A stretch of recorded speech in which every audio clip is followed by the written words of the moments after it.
Welcome to Simply 15. This is DJ tries to sell us on weapons. I'm selling you some weapons. Hey guys, weapons! look at my you chunky. got? I got AK-47s. I got pistols. Some guns, guy. So, yes, you saw weapons. I did. This is Simplistic Reviews. Yes. So, what is your one word you would use to review the movie everyone seems to be talking about right now? Chilling. Okay. There was moments in this movie where I was just like, Jesus Christ. Like, it will make you... You feel it. Certain things happen where you will laugh at certain things because they're so crazy. But there's certain things that happen where you're just like, chill ran down my spine a couple times. Yes. Weapons is not really like it has jumps, like maybe 3 jump scares, but they're not like, it's not like a spooky movie. It's like, I've heard it's a mystery more of anything. It's more like, what the fuck is going on? Yeah. And once you figure out what's going on, you're like, oh fuck. But isn't and it you're like just laughing at the crazy shit that's happening at the end? Yeah. Isn't it like very entertaining in the sense of the all the other characters? Like, you really get caught into their world. They rush him on it. It's told by 4 or 5 different perspectives. Like, Justin, in the remember the Malignant scene? I'd just say the prison scene. Yeah. And it starts going bananas. That's kind of the last 20 minutes of this movie where it's just like, oh shit.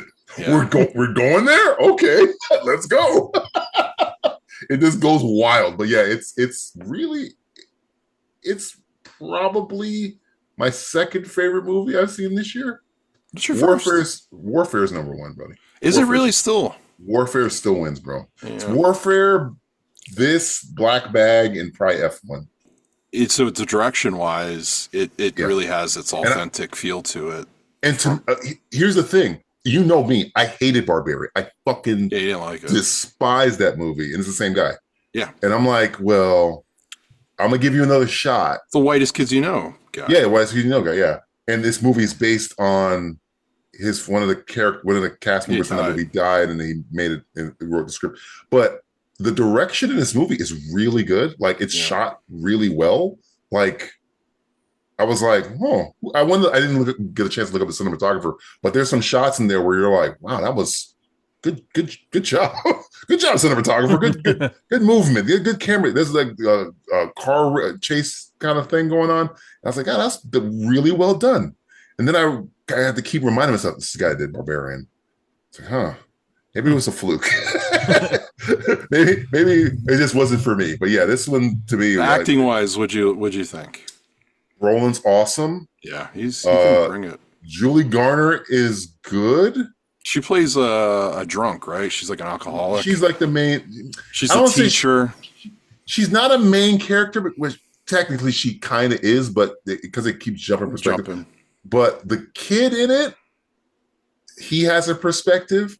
His shit. There's a scene, I won't say what it is, where he's talking to someone. And the someone he's talking to, he's terrified of that person.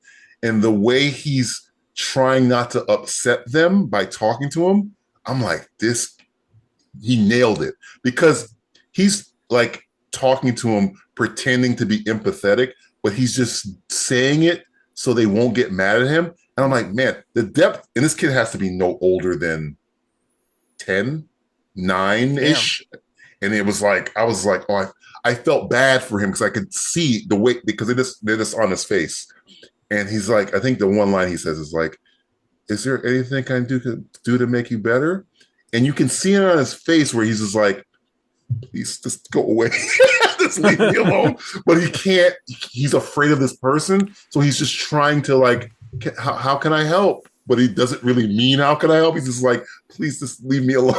And I was like, wow, for this, the kid blew me away. And he's only in it for a little bit. I read that, yeah. I read also the tweaker. Yeah, was good. He's good. I mean, He was the only original, apparently, from what I've read, the only original cast member. They had to recast the whole movie because Pedro Pascal was which, thank God, probably role, right. He probably would have ruined the movie. Pedro Pascal could have done. I mean, I like him. It's just he's much in everything. People hate him, and it's a little too much. He's a good actor. It's just he could have done it well. Yeah, Brolin's just good. Brolin's good. Yeah. Brolin's good. I think they're both good. It's just Brolin. I can see Pedro doing it, but again, he would have. I think he pulled out because of something else, but yeah, he's fantastic. He really put him in a situation with that production. I think Brolin has a thing to him where it's like when he's angry, you buy it more. When Pedro Pascal gets angry, I'm kind of like, that's Pedro Pascal. Yeah. When Brolin gets pissed off, you're kind of like, yeah. Well, Brolin has a bit of a problem. He's got a drinking problem too. He had a bit of a drinking problem. Yeah. So I think he can really go to that level if need be. Everybody's good. Benedict Wong is really good. I've seen the scene. I've seen the scene at the gas station. Yes, with both those characters. The way it gets there is very interesting. Yeah. Okay.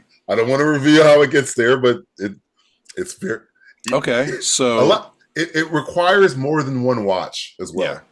What did you not like about Weapons?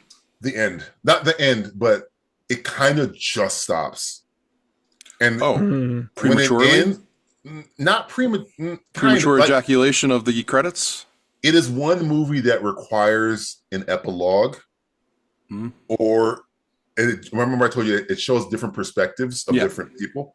One of the characters in it, who's probably should be nominated for this movie because his character is amazing in the movie. I won't say who the character is. Doesn't get one, and if you did give that character one perspective, how the character got into the story, I think it would have fixed the end. Not fixed the ending, but just because when the movie ends, you're like, wait, how do we? What happened? Because they end it with a voiceover of what happens after the movie. You're like, no, show me that. And it just stops, and you're like, no, wait, what happened to? Is she gonna be okay? What? It just stops. So you're like, oh, that's the only part I really was kind of like, oh man, you could have done. But if you wanted to, again, they probably will never. You can make a prequel to this movie. You can make many prequels to this movie. Okay. You can make a sequel to it, but I think the prequel would be better. And when you watch the movie, you'll know what I mean. Because you can make a prequel. I almost spoiled it. But you can make a prequel to this movie that takes place completely devoid of everything that's happening in this movie, and it would make sense. And the experience at the movie theaters, as we've discussed before, has really gone down a dangerous path. And it's not the theater's fault, I don't think. Right. I think it's the movies that are coming out, because there's really not much movies, as I've discussed before personally for me, that I really could give two shits about. I'll just wait until it comes on the streaming and I could just watch it then. Or other means, if you get my drift. And instead of spending $20 for a ticket to watch a mediocre movie where they doesn't have a beginning, a middle, and an end. In that experience, watching a film that seems like they crafted a pretty darn good story in a pretty darn good production. What was that like? It was great to watch a movie that clearly had a beginning, middle, and end, but they don't spell everything out for you to where, that's why I say it requires multiple watches. There's a word one of the characters uses that sets up a prequel for the movie, and it's one fucking word. And when I tell you what the word is after you watch the movie, you'll be like, oh yeah, it's clever in how they put this movie together. And it answers all your questions. You're like, oh, why? Not all your questions, as in terms of why are these things going on? This is why.